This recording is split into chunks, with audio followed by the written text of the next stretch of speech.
আমার নাম তিশা, বয়স 24, বিবাহিত। আমার স্বামী সৌদি আরব থাকে। আমার বিয়ে হয় যখন আমার বয়স 22 বছর। আমার স্বামী বিয়ের 2 বছরে 2 বার মাত্র দেশে এসেছে, তাও প্রতিবার 1.5 মাস থেকে চলে যায়। সেখানে তার দোকান আছে, তা নিয়ে সে ব্যস্ত থাকে। সে যখন দেশে থাকে তখন আমার আর তার খুব ভালোই চলে। আসলে স্বামী বিদেশ, তাই আমি বিভিন্ন পার্টি অনুষ্ঠানে গিয়ে ভালোই এনজয় করি। আমি দেখতে খুবই সুন্দরী।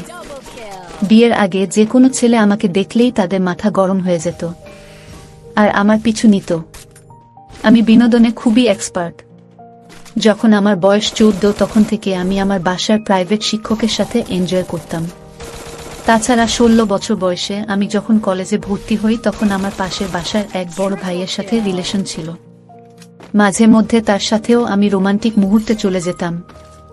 ইন্টারের পর আমার পরিবার চট্টগ্রাম থেকে ঢাকা চলে আসে বাবার ট্রান্সফারের কারণে।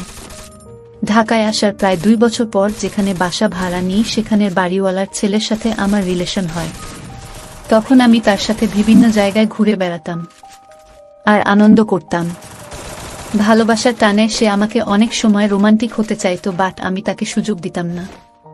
তাকে বলতাম বিয়ের আগে কখনো খারাপ কিছু করা যাবে না। সে আমার জন্য এতটাই পাগল ছিল যে সে বারবার বলতো, যদি তোমাকে না পাই তাহলে আমি মরে যাব। আর তাছাড়া আমি প্রায়ই বলতাম, তোমার আর আমার সম্পর্ক তোমার আমার ফ্যামিলি মানবে না আর আমরা পালাতেও পারবো না। তখন সে আমাকে বলল, যেহেতু তোমার আর আমার ফ্যামিলি কেউ মেনে নিবে না, তাই একটি কাজ করি, চলো আমরা একটি ভুল করে ফেলি। আমিও রাজি হয়ে গেলাম। এভাবে প্রায় 1 বছর বাড়িওয়ালার ছেলের সাথে ছুটিয়ে প্রেম করলাম। মাঝে মাঝে তার আর আমার সাথে অনেক কিছুই হতো। সে খুব ভালো ছিল, আমার সকল প্রকার গোপনীয়তা রক্ষা করত। তবে একটা কথা ঠিক যে কোনো মেয়ে যদি কোনো ছেলের সাথে সুসম্পর্ক থাকে তাহলে তার চেহারা সৌন্দর্য অনেক বৃদ্ধি পায়। ঠিক আমারও পেয়েছিল। তাই তো অনার্স ফাইনাল ইয়ারে থাকতে আমার বিয়ে হয়ে গিয়েছিল 35 বছর বয়সী এক প্রবাসীর কাছে। যাই হোক, এবার আসল কথায় আসি। বিয়ে প্রায় 2 বছর হয়ে গেল। একদিন স্বামী সৌদি থেকে আসলো। তখন আমার শরীর খারাপ ছিল। সে আমাকে বলল, চলো সিলেট থেকে ঘুরে আসি। সিলেট যেতে যেতে তোমার শরীর ভালো হয়ে যাবে। সেখানে প্রাকৃতিক পরিবেশ, তোমার নিকট অনেক আনন্দ পাবা। আমিও রাজি হয়ে গেলাম। 4 দিন পর সে ট্রেনের টিকিট জোগাড় করে বলল, আজ রাতের ট্রেনে আমরা সিলেট যাব। যথারীতি আমরা সবকিছু গুছিয়ে রেল স্টেশনে গেলাম এবং ট্রেনের কেবিনে ঢুকলাম। ট্রেনের কেবিনে নিচে 2টা এবং উপরে 2টা বেড। ট্রেন ছাড়ার আগ মুহূর্তে প্রায় 4-0 বছরের কাছাকাছি এক ভদ্রলোক আমাদের কেবিনে আসে এবং আমাদের অপোজিট সাইডের নিচের বেডে বসে। ভদ্রলোকের সাথে আমার স্বামী পরিচিত হল। ভদ্রলোকের নাম হাবিব। পেশায় একজন ব্যবসায়ী, তামাবিলে একটা রিসোর্টের মালিক। যাক, এভাবে তারা গল্প করতে করতে কেবিন থেকে বের হলো। প্রায় 1 ঘন্টা পর ওরা বাহির থেকে আসলো। হাবিব আমাকে আর চোখে দেখতে লাগলো। আমি আমার স্বামীকে বললাম, আমি চা খাবো। আমার স্বামী চা আনতে বের হয়ে গেল। সে বের হবার 10 মিনিট পর হাবিব আমার সাথে গল্প করতে করতে বলল, আমার মনে হয় আপনার অনেক কষ্ট হয়, কারণ সে বাহিরে থাকে, আপনার অনেক প্রয়োজন মিটে না। এই বলে সে আমার দিকে রোমান্টিক নজরে তাকালো। তার তাকানো দেখে আমার কেমন জানি মনে হলো। আমার মনের ভিতরটা কেমন জানি ধপ করে উঠল। সে তখন আমাকে বলল, আপনি অনেক সুন্দর, আমি আপনাকে একটু ভালো করে দেখতে চাই, প্লিজ আমার দিকে তাকান। আমি বললাম, আমার স্বামী চলে আসবে, আপনি আপনার সিটে চলে যান। সে বলল 1 ঘন্টার আগে আসতে পারবে না। তারপর ভদ্রলোক হাবিব তার সিটে চলে গেল। আমি বাথরুমে গিয়ে কুলি করে আসলাম। এসে দেখি সে 3টা জুসের বোতল বের করে রাখলো এবং একটা জুসের বোতল থেকে প্রায় 3 ভাগের 1 ভাগ খেয়ে বাকি অংশগুলোতে একটা সিরাপ ঢেলে বোতলটা পূর্ণ করে দিল এবং বলল, আপনার স্বামী আসলে তাকে এই বোতলের জুসটা খাইয়ে দিবেন, তাহলে সে ঘুমিয়ে যাবে। যথারীতি স্বামী আসলো চা নিয়ে। আমি চা খেলাম। এরপর আমরা 3 জন গল্প করতে লাগলাম। গল্পের এক পর্যায়ে আমরা 3 জনেই জুস খেলাম। আমার স্বামীও নির্ধারিত বোতলের জুস খেল। আমি ভয়ে ছিলাম, কারণ সে যদি বুঝে যায় এখানে কিছু মেশানো আছে। জুস খাওয়ার প্রায় 15 মিনিট পর আমার স্বামী গভীর ঘুমে তলিয়ে গেল। ভদ্রলোক হাবিব বলল সে এখন আর 6 ঘন্টা পর্যন্ত উঠবে না। এটা অ্যানেস্থেসিয়ার মতো কাজ করবে। তারপরেও সে তার চোখ ও হাত বেঁধে দিল। হঠাৎ অপরিচিত একটা লোকের সাথে আমার এসব কি হচ্ছে? আর কেনই বা আমি কথায় সায় দিচ্ছি, কিচ্ছু বুঝে উঠতে পারছি না। মনে হচ্ছে আমি কোনো এক জাদুর মধ্যে পড়ে গেছি। এরপর আমি হাবিবের কাছে গেলাম, কিন্তু আমার মন খারাপ। তারপরেও সে আমাকে বিভিন্নভাবে খুশি করার চেষ্টা করছে। তারপর বাধ্য হয়ে আমিও তাকে রেসপন্স করলাম। তারপর সে আর আমি গল্পে মেতে উঠলাম। গল্প করতে করতে হঠাৎ দেখি সে আমার প্রতি দুর্বল হয়ে যাচ্ছে। এক পর্যায়ে আমরা গল্প করতে করতে দুইজনের মধ্যে এতটাই ফ্রি হয়ে গেলাম যেন হাজার হাজার বছরের পরিচিত প্রেমিক যুগল। তারপর হঠাৎ আমি লক্ষ্য করলাম হাবিব ভাই আমার সাথে কেমন যেন আচরণ করতে শুরু করল। রাতের অন্ধকার, অপরদিকে ট্রেন চলছে প্রচুর গতিতে, আর আমরা দুজন একটি ট্রেনের কেবিনে, আর অপরদিকে আমার স্বামী পড়ে পড়ে ঘুমুচ্ছে। রাত তখন 1টা বাজে, কেবিনে সবাই ঘুমিয়ে বিভোর, আর এই দিকে আমার আর হাবিব ভাইয়ের গল্প চলছেই। তারপর হাবিব ভাই শেষ পর্যন্ত তার ইচ্ছা পূরণে সক্ষম হয়েছিল। আসলে ট্রেনের মধ্যে রোমান্টিক গল্প করা এবং একজন আরেকজনের প্রতি দুর্বল হয়ে পড়া সত্যিই একটা রোমান্টিকতার ভিতরেই আমার মনে হচ্ছিল সর্বোচ্চ রোমান্টিকতা। এইভাবে তার আর আমার আনন্দঘন মুহূর্ত চলছিল। এভাবে হাবিব ভাই আর আমি রোমান্টিকতার মধ্যে কখন যে 4-5 ঘন্টা চলে গেল বুঝতেই পারলাম না। খুব ক্লান্তি লাগছিল। একটু পর ওয়াশরুমে গিয়ে ফ্রেশ হয়ে আসলাম। সকালে ট্রেন সিলেট স্টেশনে আসলো। আমার স্বামী আধো জাগরণে ট্রেন থেকে নামলো। হাবিব আমার স্বামীকে বলল, আপনারা কোথায় যাবেন? আমার স্বামী বলল, তামাবিল, জাফলং, সিলেট। তখন সে বলল, তামাবিলে আমার আর আমার ফ্রেন্ডের একটা রিসোর্ট আছে, আপনারা চাইলে আমার সাথে চলেন। আপনি আমার বন্ধুর মতো, আপনাদের থেকে কোনো বিল নেব না, আপনারা আমার গেস্ট। আমার স্বামীও রাজি হয়ে গেল। তারপর আমরা তার গাড়িতে করে তামাবিলের উদ্দেশ্যে রওনা দিলাম। যেতে যেতে সে বলতে লাগলো তার রিসোর্টের কথা। মোট 6টা 2 তলা বাড়িতে 4টি করে মোট 30টি রুম তারা ভাড়া দেয়, আর একটা বাড়ির 4টা রুমে তারা মালিকপক্ষের কেউ আসলে থাকে, আর একটা central dining, gym, common room, সামনে একটা রিসেপশন। মোট 200 একর জায়গা জুড়ে এই ব্যবস্থা। বাকি অংশ বাগান, পুল ও পুকুর। এইসব কথা বলতে বলতে আমরা 2 ঘন্টার মধ্যে তামাবিলে হাবিবের রিসোর্টে চলে আসলাম।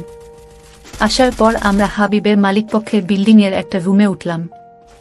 গোসল করে ফ্রেশ হয়ে সকালের নাস্তা খেলাম। নাস্তা খেয়ে আমরা স্বামী স্ত্রী ঘুমে গেলাম। আমি তো রাতে ঘুমাতে পারিনি, আর স্বামীর এখনো সেই সিরাপ মেশানো জুসের প্রভাব। দুপুর 2টায় ঘুম ভাঙল। আমরা 2 তলা রুম থেকে নিচতলায় ডাইনিং এ হাবিব সহ খাবার খেলাম। এরপর রুমে চলে আসলাম। আমি আমার স্বামীকে কিছু জিনিসের লিস্ট দিলাম, বললাম এগুলো কিনে নিয়ে আসতে হবে, রাতে এগুলো নিয়ে আসলে কাল আমরা বেড়াতে বের হব। বিকাল 4টায় হাবিব আসলো সাথে একজনকে নিয়ে। তার নাম শেরমান। সে হচ্ছে হাবিবের এই রিসোর্টের পার্টনার। আমার স্বামী বলল, আপনারা তো বিশাল সাম্রাজ্য করেছেন। আমি বললাম, সাম্রাজ্য নাকি ছাই, নরমাল হোটেলের মতো। তখন শেরমান আমাকে বলল, ভাবি আপনি এই বিল্ডিং দেখে কখনো বাকি 8টা বিল্ডিং জাজ করতে পারবেন না। আসুন আপনাকে আমাদের সব বিল্ডিং ও পুরো প্রজেক্ট ঘুরে দেখাই। তখন আমার স্বামী আমাকে বলে, ঠিক আছে তুমি যাও, আমি বাহিরের থেকে এগুলো কিনে আনি। তখন হাবিব ভাই প্রশ্ন করল, কি জিনিস লাগবে ভাই? আমার স্বামী বলল, লিস্ট দেখিয়ে, এগুলো। হাবিব ভাই লিস্ট দেখে বলল, এগুলো সিলেট ছাড়া এখানে কোথাও পাবেন না। তখন আমার স্বামী বলল, তাহলে সিলেট যাই, এখান থেকে সিলেট যাওয়া আসার জন্য কোনো রিজার্ভ গাড়ি পাবো? হাবিব বলল, আমার সিলেটে কাজ আছে, চলেন গল্প করতে করতে একসাথে যাই। আপনাকে মার্কেটে নামিয়ে দিয়ে আমি কাজ সেরে চলে আসব, তারপর একসাথে ব্যাক করব। এই বলে আমার স্বামী আমার থেকে বিদায় নিল। হাবিব বিদায় নেওয়ার সময় আমার দিকে একটা চোখে ইশারা মারল। তারপর ওরা বের হয়ে গেলে আমি শেরমান সাহেবের সাথে বের হলাম। তার সাথে একটা বিল্ডিং ঘুরে 2 নাম্বার বিল্ডিংয়ে গেলাম। বিল্ডিংগুলোতে যে ওরা গলফ ক্লাবের গাড়িগুলো ব্যবহার করে। 2 নাম্বার বিল্ডিংয়ে 2য় তলার একটা রুমে ঢুকলাম। রুমে ঢুকে দেখি ওখানে 2 জন ফরেনার আছে। শেরমান ওদের সাথে আমাকে পরিচয় করিয়ে দিল। ওরা আমার সাথে পরিচিত হয়ে হ্যান্ডশেক করল। আমিও এটা ওদের রীতি মনে করলাম। ওরা ওদের নাম বলল, হেনাথন এবং নীলবার্ড। এরা নাইজেরিয়ান। হেনাথন আর নীলবার্ড ড্রিঙ্কস করছিল। ওরা আমাকে ও শেরমানকে এক পেক দিল। আমি খাচ্ছি না দেখে শেরমান বলল, কেউ কিছু দিলে খেতে হয়, না হলে এরা মাইন্ড করবে। তখন আমি এক গ্লাস খেলাম। এরপর ওরা আমাকে আরেক গ্লাস দিল। আমিও শেরমানের দিকে তাকালে সে আমাকে খেতে বলে হয়। এক গ্লাস খাওয়ার পর আমার গরম লাগছিল। তখন নীলবার্ড আমাকে বাতাস করতে লাগলো। আর হেনাতন আমার সামনে তার ল্যাপটপ ছেড়ে দিল। ল্যাপটপে ওদের দেশের কিছু ছবি ছিল। আমি ছবিগুলো দেখতে লাগলাম। এমন সময় ওরা আমাকে আরেক গ্লাস ড্রিঙ্কস দিল। আমি ওটা হাতে নিয়ে ছবি দেখতে দেখতে সামনে গিয়ে দেখি ওগুলো খারাপ ছবি। ছবিগুলো দেখে আমার ভালো লাগতেছিল না। আমি ছবি দেখতে দেখতে ওরা আমাকে আরেক গ্লাস ড্রিঙ্কস দিল। আমি ড্রিঙ্কস নেওয়ার সময় খেয়াল করলাম রুমে শেরমান নাই। আর ড্রিঙ্কস করে আমার মাথা যেন কেমন করছে, শরীরে অন্যরকম একটু এনার্জি পাচ্ছি। তারপর আমি একটু চোখ ফিরিয়ে তাদের দিকে তাকালাম। তাদের দিকে তাকাতেই আমি অজ্ঞান হয়ে পড়লাম। তারপর তারা আমাকে কোথায় নিয়ে গেল, কি করলো, কিছুই বুঝতে পারলাম না। প্রায় 3 থেকে 4 ঘন্টা পর আমার হুঁশ ফিরল। যখন আমার হুঁশ ফিরল তখন আমার খুব খারাপ লাগছিল। আমার কাছে মনে হয়েছিল যে বড় কোনো গাড়ির ধাক্কার অ্যাক্সিডেন্টে আমার হাড় ঘুর সব লন্ড ভন্ড হয়ে গেছে। তারপর আমি আস্তে আস্তে উঠলাম। উঠে আমরা যে রুমে উঠেছিলাম সেই রুমে গেলাম। কিছুক্ষণ পর আমার স্বামী আসলো। এসে দেখি আমি অসুস্থ। তারপর সে আমার জন্য ঔষধ আনলো। আমি ঔষধ খেয়ে রাতে গভীরভাবে ঘুমিয়ে গেলাম। পরের দিন সকালে স্বামী চলে গেলেন নাস্তা আনতে। ঠিক এই মুহূর্তে আমার মোবাইলে একটি ভিডিও আসলো। ভিডিওটা দেখে আমার মনে হলো পায়ের নিকট থেকে মাটি সরে গেছে। গতকাল তারা আমাকে চেতনা নাশক ঔষধ সেবন করে যা করছিল তারা তা সব ভিডিও করে রেখেছে। তখন আমি কি করব বুঝতে পারছিলাম না। মনের ভিতরটা হু হু করে কেঁদে উঠল। আর মনে মনে ভাবলাম, কি করলাম আমি বিদেশিদের বিশ্বাস করে? তারা আমার এত বড় ক্ষতি করল। কি দোষ করেছিলাম আমি তো শুধু তাদেরকে বিশ্বাস করেছিলাম। তারপর আমি তাকে বললাম, কে আপনি? সে বলল, এখনো চিনতে পারছো না? আমি বললাম, না। তাহলে পরে কথা হবে।